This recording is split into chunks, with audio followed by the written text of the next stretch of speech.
नमस्कार, मी Poonam blouse cutting in Marathi या चॅनलवरती तुमच्या सर्वांचे स्वागत आहे. आज आपण बघणार आहोत 42 इंचाचा ब्लाऊज. कटोरी ब्लाऊज आहे. तो मी तुम्हाला डायरेक्ट कापडावरती कटिंग करून दाखवणार आहे. तर बघा, तुम्हाला वेगळी अशी कटोरी काढावी लागणार नाही. डायरेक्ट कापडावरती तुम्हाला मी वाढीव कटोरी तयार करून दाखवणार आहे. तर त्याच्या आधी आपण ही मापे समजून घेऊया. तर बघा, उंचीचं माप हे 14.5 इंच हे तयार आहे. 1 इंच त्यामध्ये आपल्याला शिलाई मार्जिन घ्यायची आहे आणि 15.5 इंचावरती आपल्याला उंचीचं मार्किंग करायचं आहे. ज्यावेळेस आपण ब्लाऊज पिसावरती माप टाकणार आहोत त्यावेळेस. त्यानंतर बघा, छातीचं माप 42 इंच आहे. त्याचा चौथा भाग हा 10.5 इंच होतो. त्यामध्ये आपल्याला 1.5 इंच शिलाई मार्जिनचा घ्यायचा आहे आणि 12 इंचावरती आपल्याला छातीच्या मापाची घडी टाकायची आहे. त्यानंतर बघा, कंबर इथं 38 इंच आहे. त्याचा चौथा भाग हा 9.5 इंच होतो. त्यामध्ये आपलं जे शिलाई मार्जिनचं असतं ते 1.5 इंच घ्यायचे आहे आणि टक्सचा 1 इंच असं घ्यायचं आहे आणि 12 इंचावरतीच आपल्याला कमरेची घडी सुद्धा टाकून घ्यायची आहे. त्यानंतर पुढचा गळा 7 इंचाचा आहे. बघा, मागचा गळा 10 इंचाचा आहे. बाही उंची ही 8.25 इंच आहे. दंडघेर हा 7.5 इंचाचा आहे. आता या मापानुसार आपण डायरेक्ट कापडावरती कटोरी ब्लाऊजची कटिंग करणार आहोत. तर तुम्ही व्हिडिओ शेवटपर्यंत नक्की बघा.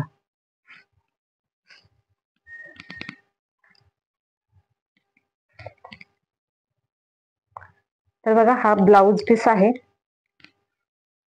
बिना अस्तरचा ब्लाऊज पीस आहे हा. म्हणजे जो ब्लाऊज मी तुम्हाला कटिंग करून दाखवणार आहे तो बिना अस्तरचा आहे. तर बघा, त्याच्या सर्वात आधी आपण हा आता आपण ब्लाऊज पीस मोजून घेऊया. तर बघा, ही टेपची जी कडक साईड असते त्या साईडने आपल्याला ब्लाऊज पीस मोजून घ्यायचा आहे. तर बघा, अशा पद्धतीने हा पूर्ण ब्लाऊज पीस मी मोजून घेत आहे. तर हा ब्लाऊज पीस बघा 1 मीटर आहे. आता हा टेपने मोजल्यानंतर 100 सेंटीमीटर असा भरतो. तर 100 सेंटीमीटर भरल्यानंतर हा ब्लाऊज पीस 1 मीटर आहे. तर बघा, आता आपण मागील भागाचं मार्किंग करून घेऊया. तर बघा, ब्लाऊज पीस हातरून घेतल्यानंतर आपल्याला खालची साईड जी आहे ती एकसारखी करून घ्यायची आहे. एकसारखी नसेल तर ती कात्रीने एकसारखी करून घ्यायची आहे. तर इथं माझी एकसारखी आहे त्यामुळे मी करून नाही घेतलेली एकसारखी. तर बघा, उंचीचं मार्किंग करायचं आहे आपल्याला. 14.5 इंच ही तयार उंचीचं माप आहे. तर इथे आपल्याला 15.5 इंचावरती उंचीचं माप टाकायचं आहे. तर ह्या साईडला सुद्धा आपण उंचीचं माप टाकून घेणार आहे, जेणेकरून आपली जी शोल्डरची लाईन आहे ती खालीवर होणार नाही. आता आपण इथे शोल्डर टाकून घेऊया. तर बघा, 42 इंच छातीचं माप आहे त्यामुळे आपल्याला शोल्डर हे 6.25 इंचाचं घ्यायचं आहे.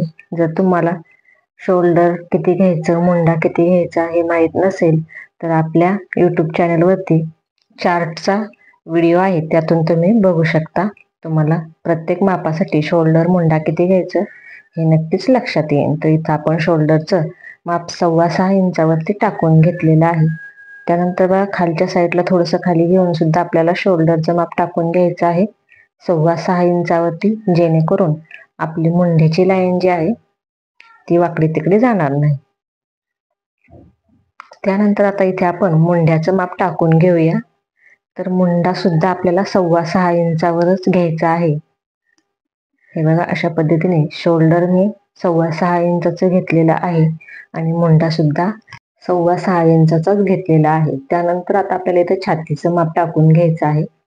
तर बघा, 10.5 इंच हे आपलं छातीचं माप आहे आणि त्यामध्ये 1.5 इंच शिलाई मार्जिन, म्हणजेच आपलं 12 इंचावरती छातीची घडी येणार आहे. पण हे मी शिलाई मार्जिन आणि छातीचं माप हे वेगळंच टाकून घेतलेलं आहे. तर बघा, 10.5 इंचावर छातीचं माप आणि 1.5 इंचावरती शिलाई मार्जिन. त्यानंतर आता कमरेचं माप टाकून घेऊया. तर बघा, कमरेचं माप हे 9.5 इंच कंबर आहे. त्यामध्ये 1 इंच आपल्याला टक्ससाठी घ्यायचं आहे आणि 10.5 इंचावरती कमरेचं माप. त्यापुढे आपली सेपरेट ही 1.5 इंच शिलाई मार्जिन राहणार आहे. त्यानंतर ही लाईन आपण सरळवर जोडून घ्यायची आहे. तर आता आपल्याला इथे मुंढ्याला आकार देण्यासाठी जे माप लागणार आहे ते आपल्याला 1.5 इंचावरती घ्यायचं आहे आणि 1.5 इंच माप घेऊन आपल्याला मुंढ्याचा आकार देऊन घ्यायचा आहे. तर बघा अशा पद्धतीने व्यवस्थित गोलाकार मुंढ्याला देता येतो. त्यामुळे आपण अशा पद्धतीने मार्किंग करून मुंढ्याचा आकार देऊन घ्यायचा आहे. त्यानंतर बघा गळारुंदी आपल्याला घ्यायची आहे 3.25 इंच. तर बघा 6.25 इंच हे शोल्डर आहे आपलं पूर्ण, त्यामधून आपल्याला 3.25 इंच ही गळारुंदी घ्यायची आहे. त्यानंतर बघा आपला मागचा गळा हा 10 इंचावरती घ्यायचा आहे. बघा मागचा गळा आपण 10 इंचावरती घेणार आहोत.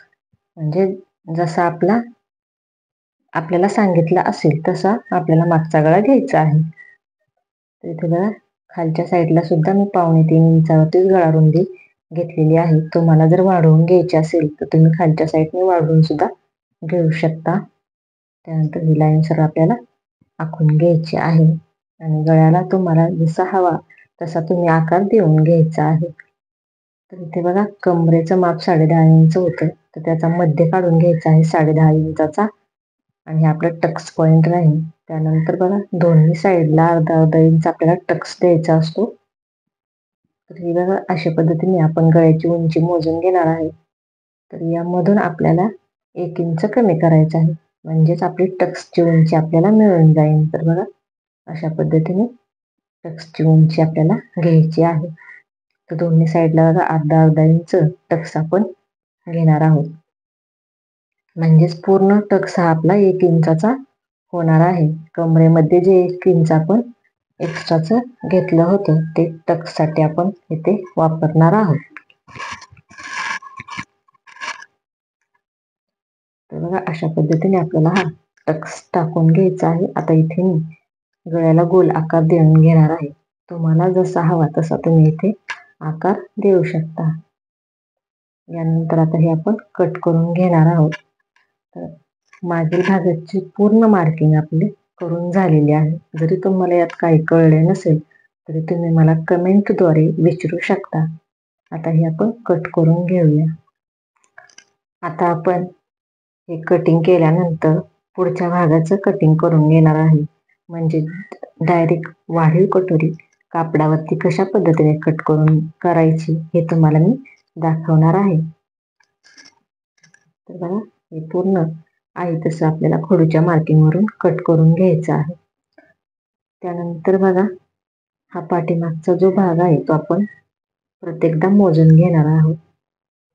तर मोजल्यानंतर बघा हा 15.5 इंचाचा आहे हे आपल्याला माहीतच आहे, पण त्यामधून आपल्याला जे आपण क्रॉस पट्टीसाठी योगपट्टीसाठी जे वापरतो 2.5 इंच ते आपल्याला यातून कमी करून घ्यायचं आहे. तर बघा 2.5 इंच कमी केल्यानंतर 15.5 इंचातून 2.5 इंच कमी केल्यानंतर 13 इंच राहतं. तर पुढच्या भागाचं कटिंग करण्यासाठी बघा आपल्याला हे 13 इंचच घ्यायचं आहे. त्यासाठी आपण हा मागील भाग परत एकदा मोजून घेतलेला आहे. तर हे 2.5 इंच जे आहे ते आपण योगपट्टीसाठी वापरणार आहोत. हे तुम्हाला मी मोजून का दाखवलेलं आहे, तर आपल्याला पुढचा भाग रेडी करताना योगपट्टीचं माप त्यामध्ये घ्यायचं नाही. फक्त कटोरीच्या साईडचा पार्ट आणि कटोरी एवढंच आपण आता काढणार आहोत. तर बघा अशा पद्धतीने ह्या ब्लाऊज पीस मी पसरवून घेतलेला आहे. तर बघा जी खुली बाजू आहे ती माझ्या साईडला केलेली आहे, बंद बाजू समोरच्या बाजूला केलेली आहे.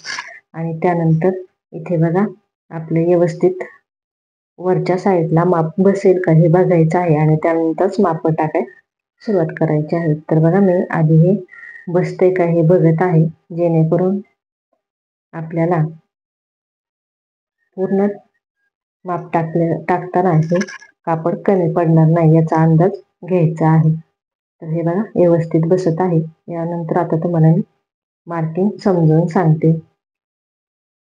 तर ही लाईन मी आखून घेत आहे, जेणेकरून आपलं हे वरचं माप जे आहे ते फिक्स होईल.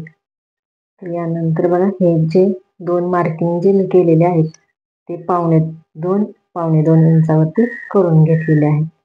तर खालच्या साईडने सुद्धा आपल्याला 2.25 इंचावरती मार्किंग करून घ्यायचं आहे. तर बघा उंचीचा अंदाज येण्यासाठी इथे मी मार्किंग करून घेत आहे. जेणेकरून आपल्याला 13 इंचावरती उंचीचं मार्किंग करायचं आहे ते लक्षात येईल. तर सर्वात आधी बघा आपल्याला 2.25 इंचाची ही एक लाईन आखून घ्यायची आहे. तर बघा त्यानंतर आपल्या इथं 13 इंचा उंची मोजून घ्यायची आहे. इथून खाली 13 इंचावरती बघा अशा पद्धतीने मी मार्किंग करून घेतलेलं आहे 13 इंचावरती. त्यानंतर बघा या साईडने सुद्धा आपल्याला 13 इंचावरती उंचीचं मार्किंग करून घ्यायचं आहे. जेणेकरून आपली ही उंचीची लाईन आहे ती तिरकी जाणार नाही, याचं आपल्याला लक्ष द्यायचं आहे. नाहीतर थोडंसं जरी माप जास्त झालं तरी आपला ब्लाऊज बिघडतो. त्यानंतर बघा हे 2.25 इंचाचे जे पॉईंट आपण दिलेले आहेत ते आपल्याला जोडून घ्यायचे आहेत. तर इथे तुम्हाला मी डायरेक्ट वाढीव कटोरी तयार करून दाखवणार आहे. त्यासाठी इथे बघा पहिल्यांदा आपल्याला ब्लाऊज पिसावरती 2.25 इंचाचं माप टाकायचं आहे. त्यानंतर बघा परत एकदा आपल्याला 2.25 इंचावरती माप टाकून घ्यायचं आहे. तर बघा तुम्ही म्हणता इथे 2.25 इंचाच्या 2 लाईनी का आखून घेतलेल्या आहेत. तर बघा कटोरी वाढवण्यासाठी आपल्याला दोन्ही साईडने 1.5 इंच लागतं हे तुमच्या तर लक्षात आलेच असेल. आणि मी वर 1.5 इंच का वाढवून घेतलेलं आहे तर ते आपलं शिलाई मार्जिन आहे. कटोरीच्या साईडचा भाग जो असतो त्यासाठी आपल्याला 1/2 इंच शिलाई मार्जिन लागतं. आणि त्यानंतर कटोरीला हुक आणि बसवण्यासाठी आपल्याला 1/2 ते 1/4 इंच मार्जिन लागतं. त्यासाठी इथे मी 2.25 इंचाच्या 2 लाईन आखून घेतलेल्या आहेत.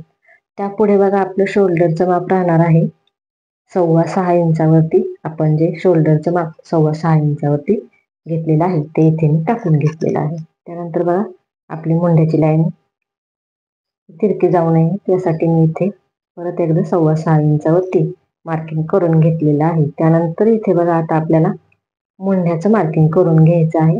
तर मुंडा सुद्धा आपण 6.25 इंचावरती घेतला होता हे तुमच्या लक्षात असेलच. मागील भागासाठी आपण 6.25 इंचावरती मुंडा घेतलेला होता. तर इथे सुद्धा आपण 6.25 इंचावरती मुंडा घेतलेला आहे. त्यानंतर 10.5 इंचावरती आपल्या छातीचं माप टाकायचं आहे आणि त्यापुढे आपली 1.5 इंच शिलाई मार्जिन. तर इथे बघा छातीच्या मापाचं 10.5 इंच इथे मी टाकून घेतलेलं आहे आणि त्यापुढे आता आपली 1.5 इंच शिलाई मार्जिन टाकून घ्यायची आहे. तर बघा इथे आपल्याला डायरेक्ट वाढीव कटोरी तयार करून घ्यायची आहे. आपल्याला परत दुसरीकडे वाढीव कटोरी काढण्याची गरज पडणार नाही. तर बघा कमरेचं माप सुद्धा आपल्याला इथे 10.5 इंचावरती कंबर आणि 1.5 इंच शिलाई मार्जिन अशा पद्धतीने टाकून घ्यायचं आहे. तर ह्या दोन्ही लाईन आता आपण आखून घेणार आहोत.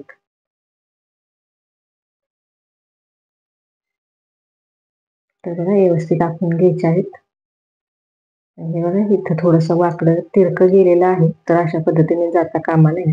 हे तुम्हाला सरळ करून घ्यायचं आहे. त्यानंतर बघा पुढच्या मुंड्याला आकार देण्यासाठी आपल्याला 1 इंचावरती मार्किंग करून घ्यायचं आहे. लक्षात असू द्या पुढच्या मुंड्याला आकार देण्यासाठी आपल्याला 1 इंचावरती मार्किंग करायचं आहे आणि मुंड्याचा आकार देऊन घ्यायचा आहे. जेणेकरून पुढच्या भागाला बघा आपल्याला स्लीव जोडल्यानंतर फुगा येतो तो येणार नाही. त्यासाठी आपल्याला अशा पद्धतीने इथे मुंड्याचा आकार देऊन घ्यायचा आहे. त्यानंतर इथे बघा गळा रुंदी आपण मागील भागासाठी 3.25 इंच घेतली होती. इथे सुद्धा आपल्याला 6.25 इंचाचं जे शोल्डर आहे त्यामधून 3.25 इंच हे आपलं गळा रुंदीचं माप घ्यायचं आहे. त्यानंतर बघा 7 इंच हा आपला पुढचा गळा होता. तर 7 इंचावरती मी बरोबर मार्किंग करून घेतलेलं आहे आणि तिथून सुद्धा आपल्याला गळा रुंदी ही 3.25 इंचाची घ्यायची आहे. आणि पुढच्या गळ्याचं माप आपण इथे टाकून घेतलेलं आहे. तर बघा अशा पद्धतीने ही लाईन जोडून घ्यायची आहे. तर अशा पद्धतीने इथे लाईन जोडल्यानंतर इथे गोलाकार आपला देऊन घ्यायचा आहे. पुढच्या गळ्याचा तुमचा जो काही आकार असेल तो तुम्ही इथे द्यायचा आहे. पण मी इथे गोलाकारच ठेवलेला आहे. त्यानंतर बघा आपल्याला कटोरीचा आकार देण्यासाठी खालून वर 1 इंचावरती मार्किंग करून घ्यायचं आहे. तर दुसरं मार्किंग आता आपल्याला मुंड्याच्या मध्ये द्यायचं आहे. तर इथे बघा मुंड्याच्या इथेला मार्किंग आपल्याला 3 इंचावरती करायचं आहे. तर बघा 2.5 इंच हे आपल्या कटोरीच्या साईडच्या पार्टचं मार्किंग असतं. तर त्यामध्ये आपल्याला अर्धा इंच हे आपण कटोरीचा साईडचा पार्ट वाढवून घेतो बघा, ते इथे आपल्याला घ्यायचं आहे. म्हणजेच 3 इंचावरती आपल्याला मार्किंग करून घ्यायचं आहे. त्यानंतर बघा कटोरीच्या साईडच्या भागाचं म्हणजेच साईडच्या बाजूचं जे मार्किंग असतं ते इथं आपल्याला करून घ्यायचं आहे. तर बघा ते 4.25 इंच आहे आणि त्यामध्ये अर्धा इंच शिलाई मार्जिन, म्हणजेच मी 4.25 इंचावरती इथे कटोरीच्या साईडच्या भागाचं मार्किंग करून घेतलेलं आहे बघा. 4.25 इंच हे कटोरीच्या साईडच्या भागाचं माप आहे आणि त्यामध्ये अर्धा इंच शिलाई मार्जिन अशा पद्धतीने मी इथे 4.25 इंचावरती मार्किंग करून घेतलेलं आहे. मधलं मार्किंग आपलं 3 इंचाचं आहे आणि इथे कटोरीचा आकार देण्यासाठी आपण 1 इंचावरती खालून वर मार्किंग केलेलं आहे. तर हे बघा आता आपला कटोरीच्या साईडचा पार्ट जो आहे तो एकदम असा रेडी झालेला आहे. तो कुठंही वाढवायचा नाही किंवा कमी करायचा नाही. आपल्याला आहे तसा आपण हा कट करून घेणार आहोत. तर त्याआधी आपण आता ही कटोरी वाढवून घेऊया. तर बघा कटोरी आपल्याला वाढीव कटोरी तयार करायची आहे. तर बघा अशा पद्धतीने आपण इथे गळा रुंदीचं माप टाकून घेणार आहे. पहिली जी 2.25 इंचाची लाईन आहे तिथून आपल्याला 3.25 इंचावरती परत एकदा माप घेऊन मार्किंग करून घ्यायचं आहे बघा या पद्धतीने. बरोबर 2.25 इंचावरती जे आपलं गळा रुंदीचं माप आहे ते टाकून घ्यायचं आहे आणि ही लाईन सरळ खालच्या लाईनला जोडून घ्यायची आहे. तर हे माप बरोबर 7 इंचाचा आहे. ह्या आपण गळा मोजून घेतलेला होता तोच आहे. त्याच्यानंतर ही लाईन आता आपण अशा पद्धतीने जोडून घेणार आहोत. त्यानंतर बघा इथे सुद्धा आपल्याला कटोरीचा गोल आकार देऊन घ्यायचा आहे, म्हणजे गळ्याचा गोल आकार देऊन घ्यायचा आहे या पद्धतीने बघा. तर बघा इथे हा गोलाकार मी देऊन घेतलेला आहे. त्यानंतर बघा आपण या साईडला ज्यावेळेस कटोरीचं माप टाकताना 1 इंचावरती मार्किंग केलं होतं. आता आपल्याला 1.5 इंचावरती मार्किंग करायचं आहे आणि ही लाईन आपल्या ह्या कटोरीच्या भागाला जोडून घ्यायची आहे बघा या पद्धतीने. म्हणजेच आपलं 1 इंच वरच्या साईडने कटोरीला मार्जिन जे असतं ते सुद्धा येणार आहे. त्यासाठी आपण 1.5 इंचावरती मार्किंग केलेलं आहे आणि तिथून कटोरीला आकार देऊन घेतलेला आहे. आता त्यानंतर बघा इथे आपण 1/2 इंच किंवा अर्धा इंच जे आपलं कटोरीला हुक आणि आई जोडण्यासाठी जे लागतं ते इथे मी वाढवून घेतलेलं आहे. आता हे आपल्याला तिरकं इथं जोडून घ्यायचं आहे. पण त्याआधी आपलं योगपट्टीचं जे 1 इंच असतं ते आपल्याला कट करून घ्यायचं आहे यामधून.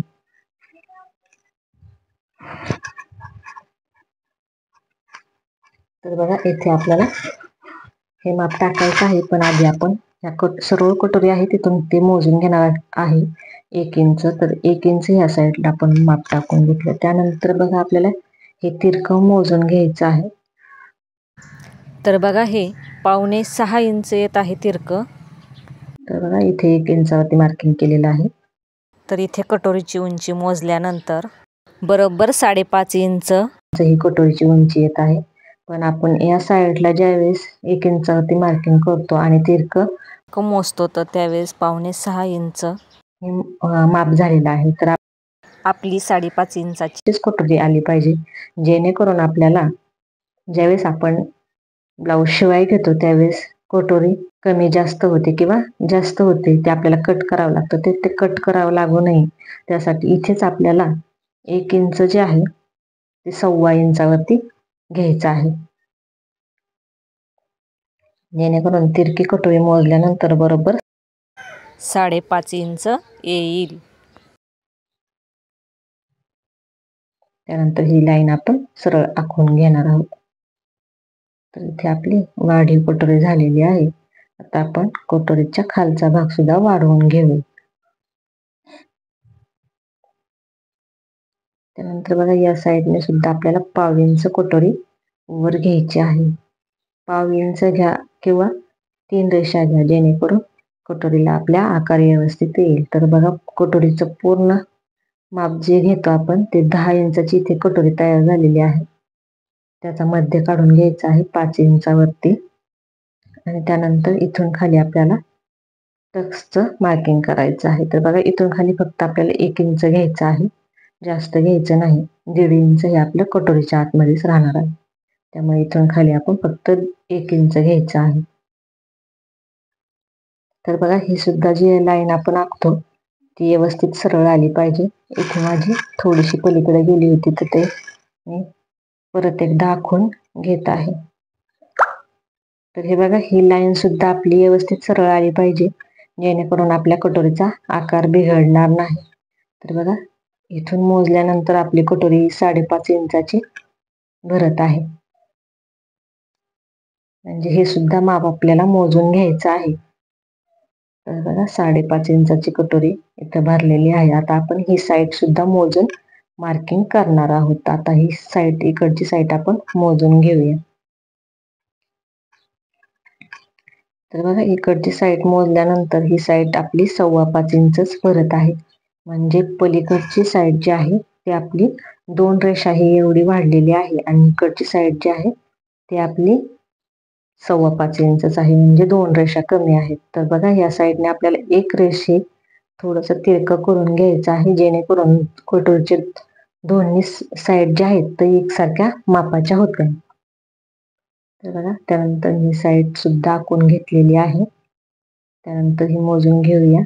तर या साईडला 5 इंच आणि 3 रेषा आल्या पाहिजे आणि या साईडला सुद्धा 5 इंच 3 रेषा आल्या पाहिजे. तर त्यासाठी आपल्याला थोडंसं तिरकं घ्यावं लागलं तरी चालेल.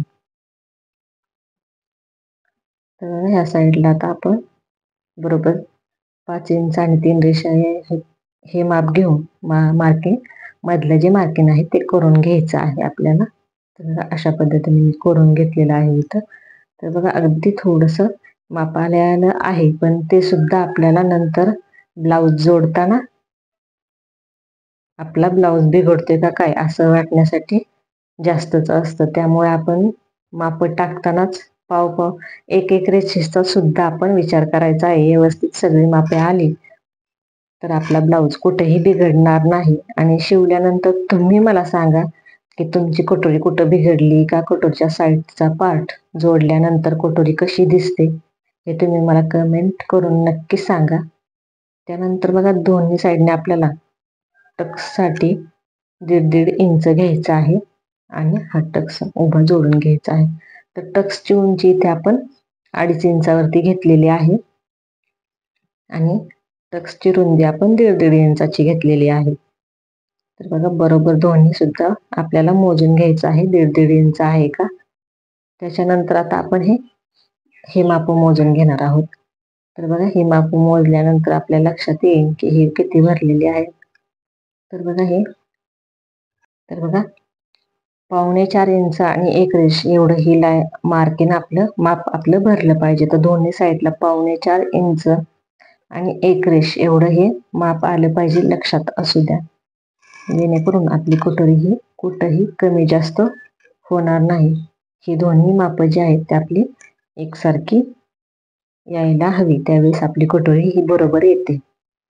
त्यानंतर बघा आता दोन्ही साईडला आपल्याला शिलाई मार्जिन सुद्धा काढून घ्यायचं आहे. तर बघा या साईडला सुद्धा 1/2 इंच ते 3 रेषा एवढं आपल्याला मार्जिन घ्यायचं आहे. 1/2 इंचात आपलं बरोबर येत नाही, आपण 3 रेषा एवढंच घेतो. अर्धा इंच सुद्धा जास्त होतं, त्यामुळे अर्धा इंचावरून सुद्धा आपली टीप जात नाही. बरोबर अर्धा इंच आणि 1/2 इंच याच्यामधूनच आपली टीप जाते. तर बरोबर आपल्या दोन्ही साईडला 3-3 रेषा जर कमी केल्या तर बरोबर आपलं 3.25 इंच हे कटोरीचं माप राहणार आहे. तर बघा याच्यामध्ये जर तुम्हाला काही समजलं नसेल तर तुम्ही कमेंट करून मला विचारू शकता. तर आता हा आपला एकदम रेडी असा कटोरी आणि कटोरीच्या साईडचा पार्ट झालेला आहे. आता हे आपण कट करून घेणार आहोत. तर कट करताना सुद्धा तुम्ही व्यवस्थित बघा मी कुठून कट करते आणि कसं कट करते ते, जेणेकरून तुम्हाला व्यवस्थित कट करता येईल. तर खालच्या साईडने आपल्याला आधी कट करून घ्यायचं आहे कटोरी. अशा पद्धतीने आपण कट करून घेऊया. त्यानंतर बघा इथे कटोरी आपण 1/2 इंच वर घेतली होती ते व्यवस्थित कट करायचं आहे आपल्याला. त्यानंतर हे दोन्ही जे लागत नाहीत ते कापड आपण साईडला काढून ठेवलेले आहेत. त्यानंतर बघा अशा पद्धतीने हा कटोरीचा गोलाकार कट करून घ्यायचा आहे. तर इथे बघा साईड पार्ट आपला हा अलीकडचा आहे ते आपल्याला घ्यायचं आहे. तर हे बाकीचं एक्स्ट्राचं कट करून घ्यायचं आहे. तर बघा ही कटोरी आपली व्यवस्थित निघलेली आहे. आणि एक्स्ट्राचं तिरकं कट करून घ्यायचं आहे आपल्याला. आणि आता ही कटोरीच्या साईडच्या पार्टचं एक्स्ट्राचं आपण कट करून घेणार आहोत. तर बघा तुम्हाला जर यामध्ये जर काही कळलं नसेल पुढच्या भागाच्या कटिंगमध्ये तर तुम्ही मला कमेंट करून नक्की विचारा. तर बघा हे कटोरी आणि साईडचा पार्ट आपण अशा पद्धतीने ठेवल्यानंतर तुमच्या लक्षात येत असेल खालच्या साईडने आपली कटोरी ही 1 इंच वाढीव असते. तर ही बघा बरोबर आपली ती कटोरी वाढीव आलेली आहे. आणि म्हणजेच आपलं हे माप अगदी बरोबर आलेलं आहे. तर बघा यानंतर आता आपण योकपट्टीचं माप तुम्हाला मी दाखवणार आहे. योकपट्टी आपल्याला कशा पद्धतीने वाढवून घ्यायची आहे, त्याचं शिलाई मार्जिन कसं वाढवून घ्यायचं, योकपट्टीचा आकार कसा द्यायचा हे आता आपण बघणार आहोत. तर बघा सर्वात आधी आपल्याला 2.5 इंचावरती उंचीचं मार्किंग करून घ्यायचं आहे योकपट्टीचं.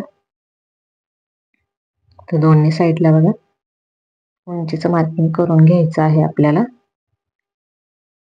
त्यानंतर ही 2.5 इंचाची जी मार्किंग आहे ते आपल्याला सर्व जोडून घ्यायचं आहे. बघा अशा पद्धतीने आपण हे 2.5 इंचाचं मार्किंग जे आहे ते जोडून घेणार आहोत. त्यानंतर बघा आपल्याला कटोरीच्या साईडने जी योकपट्टी ही 1 इंच वाढवून घ्यायची असते. आपण बघा 1 इंच ही योकपट्टी वाढवून घेतलेली आहे आणि योकपट्टीचा आकार इथे देऊन घेतलेला आहे. तर बघा अगदी व्यवस्थित आपला हा आकार आलेला आहे. त्यानंतर बघा योकपट्टी जोडताना आपल्याला खालच्या साईडने आणि वरच्या साईडने दोन्ही साईडने आपल्याला मार्जिन लागतं. तर ते मार्जिन आपल्याला किती वाढवून घ्यायचं आहे, तर खालच्या साईडने 3 रेषा एवढं मार्जिन लागणार आहे आणि वरच्या साईडने 3 रेषा एवढं मार्जिन लागणार आहे. त्यामुळे आपण इथे पाऊण इंच ही योकपट्टी वाढवून घेणार आहोत. म्हणजेच पाऊण इंचावरती आपल्याला मार्जिनसाठी मार्किंग करायचं आहे आणि पाऊण इंच एवढी ही योकपट्टी आपण वाढवून घेणार आहोत. तर अशा पद्धतीने आपल्याला ही वाढवून घ्यायची आहे. तुम्ही खालच्या साईडने वाढवली तरी चालणार आहे, वरच्या साईडने वाढवावी असं काही नाही. तर बघा अशा पद्धतीने इथे योकपट्टीचं मार्जिन आपण वाढवून घेतलेलं आहे. त्यानंतर इथे आता आपण कमरेचा माप टाकून घेऊया. जरी नाही टाकलं तरी काही हरकत नाही. एक्स्ट्राचं थोडंच येत आहे ते आपल्याला लागलं नाही तरी आपण ज्यावेळेस पुढच्या भागाला ही योकपट्टी जोडणार आहोत तर ती एक्स्ट्राची शिल्लक राहते आणि शिल्लक राहिलेली आपण कट करून सुद्धा घेऊ शकतो. पण तुम्हाला मी इथे माप घेऊन दाखवलेलं आहे. 10.5 इंच कंबर आणि 1.5 इंच शिलाई मार्जिन. अशा पद्धतीने तुम्ही 12 इंचावरती योकपट्टीची सुद्धा मार्किंग करून घ्यायचं आहे आणि कट करून घ्यायचं आहे. इथे अर्धा इंच एक्स्ट्राची ही योकपट्टी आहे तर मी ती तशीच ठेवत आहे. शिवताना आपण ती एक्स्ट्राची कट करून घेऊ शकतो. त्यानंतर यात आपण कट करून घेतलेले आहे. तर इथे आपल्याला अजून 2 योकपट्ट्या काढून घ्यायच्या आहेत. तर त्या मी तुम्हाला इथे दाखवलेल्या नाहीत. आता आपण स्लीव्हचं मार्किंग करून घेऊया आणि स्लीव्ह कटिंग करून घेऊया. तर बघा इथं हे कापड मी व्यवस्थित अंथरून घेतलेलं आहे. त्यानंतर बघा आपल्याला इथं बाही घडीचं माप टाकायचं आहे. तर बाही घडीचं माप हे आपल्याला 10.5 इंचावरती टाकायचं आहे. तुम्हाला माहीतच असेल छातीचं माप जेवढं असतं तेवढी आपल्याला बाहीची घडी घ्यायची असते. पण इथे 9.5 इंचच हे कापड आहे. तर हे मी एक्स्ट्राचा जे आहे कापड ते इकडच्या साईडला जोडून स्लीव्ज शिवताना ते मी ॲडजस्ट करणार आहे. तर इथे 9.5 इंचाचंच हे कापड आहे. याच्यावरतीच मी तुम्हाला हे माप टाकून दाखवणार आहे. तर बघा 8.25 इंचावरती मी उंचीचं मार्किंग करून घेत आहे. म्हणजेच तयार स्लीव्हची उंची ही आपली 8.25 इंचाची आहे. आता यामध्ये आपल्याला एक्स्ट्राचं मार्जिन घ्यायचं आहे. तर बघा हा ब्लाऊज जो आहे माझा तो बिना अस्तरचा आहे. तर त्यामध्ये मला किती वाढवून घ्यावं लागणार आहे, तर खालच्या साईडचं 1.5 इंच आणि वरच्या साईडचं अर्धा इंच अशा पद्धतीने इथे मला 2 इंचावरती मार्किंग करून घ्यायचं आहे. म्हणजेच एक्स्ट्राचं मला 2 इंच घ्यायचं आहे. तर इथे मी ते तेवढं घेतलेलं आहे. आणि बघा इथून सुद्धा आपल्याला ही आडवी लाईन आखून घ्यायची आहे आणि इथूनच आपल्याला आता स्लीवचं आकार देऊन घ्यायचा आहे. तर त्याआधी आपण हे उंची मोजून घेतलेली आहे. तर 8.25 इंच हे तयार बाहीची उंची आणि त्यामध्ये 2 इंच शिलाई मार्जिन अशा पद्धतीने आपण घेतलेलं आहे. तर बघा इथे मी 1 इंचावरती मार्किंग करून घेतलेलं आहे. शिलाई मार्जिन जे असतं ते आपलं तर एक्स्ट्राचं माझं या साईडला राहणार आहे, ते मी कापड जोडणार आहे. तर त्यानंतर बघा आपल्याला 3.5 इंचाची कॅप हाईट घ्यायची आहे. हे 3.5 इंचावरती आपण कॅप हाईटचं मार्किंग करणार आहोत. त्यानंतर बघा इथून आपल्याला तिरका टेप ठेवून तिरकी लाईन आखून घ्यायची आहे. अशा पद्धतीने या साईडने 1.5 ते 1.25 इंचावरती मार्किंग करून घ्यायचं आहे. आणि या तिरक्या लाईनीचं आपल्याला मध्य काढून घ्यायचं आहे. बघा इथे मध्य काढून घेतलेलं आहे. आता या मध्यापासून आपल्याला सरळ वर तिरकं वर अर्धा इंचावरती मार्किंग करून घ्यायचं आहे. आता ही मार्किंग आपल्याला सरळ तिरकं जोडून घ्यायचं आहे बघा अशा पद्धतीने. आणि त्यानंतर आपल्याला हे 1.25 इंचावरती जे मार्किंग केलेलं आहे तिथून स्लीव्जला गोल आकार देऊन घ्यायचा आहे बघा या पद्धतीने. अशा पद्धतीने जर तुम्ही मार्किंग केलं स्लीवचं तर तुमची स्लीव्ज कुठेही बिघडणार नाही. त्यानंतर बघा या साईडने आपल्याला 1 इंच ते 1.25 इंचावरती सरळ रेष ओढायची आहे. त्यानंतर बघा या मार्किंग पासून आपल्याला 1.25 इंचावरती एक मार्किंग करायचं आहे. त्यानंतर हे जे मधलं मार्किंग आहे तिथं सुद्धा आपल्याला 1.25 इंचावरती मार्किंग करायचं आहे अशा पद्धतीने. आणि तिथून आपल्याला हा स्लीवचा आतील आकार देऊन घ्यायचा आहे, जेणेकरून आपला हे स्लीवचा आकार व्यवस्थित येईल. बघा अशा पद्धतीने इथे स्लीवचा आपले आकार देऊन झालेला आहे. आता इथे आपण दंडघेराचं माप टाकून घेऊया. तर 7.5 इंच हे दंडघेराचं माप होतं आणि त्यापुढे आपले शिलाई मार्जिन राहणार आहे 1.5 इंच. आता ही स्लीव्ज आपण कट करून घेऊया. आता हे स्लीवचं कटिंग आपलं पूर्ण कम्प्लीट झालेलं आहे. तर यामध्ये सुद्धा जर तुम्हाला काही समजलं नसेल तर तुम्ही मला कमेंट करून नक्की विचारा. तर इथे बघा ही स्लीव्ज आपल्याला 1 इंचाची कमी पडलेली आहे मला. तर ते मी ब्लाऊज शिवताना त्याला एक्स्ट्राचं कापड जोडून व्यवस्थित करून घेणार आहे. तर बघा इथे आतला भाग सुद्धा मी स्लीवचा कट करून घेतलेला आहे. त्यानंतर बघा सर्व पार्ट इथे मी तुम्हाला आता दाखवत आहे. ही स्लीव्ज आपली रेडी झालेली आहे. त्यानंतर ही एक पट्टी, तर एक पट्टी आपल्याला अजून 2 काढून घ्यायची आहे. त्यानंतर बघा कटोरी आणि कटोरीच्या साईडचा पार्ट आणि हा पाठीमागचा पार्ट. जर तुम्हाला या व्हिडिओमध्ये काही समजलं नसेल तर मला कमेंट करून नक्की विचारा आणि व्हिडिओ आवडला असेल तर लाईक नक्की करा.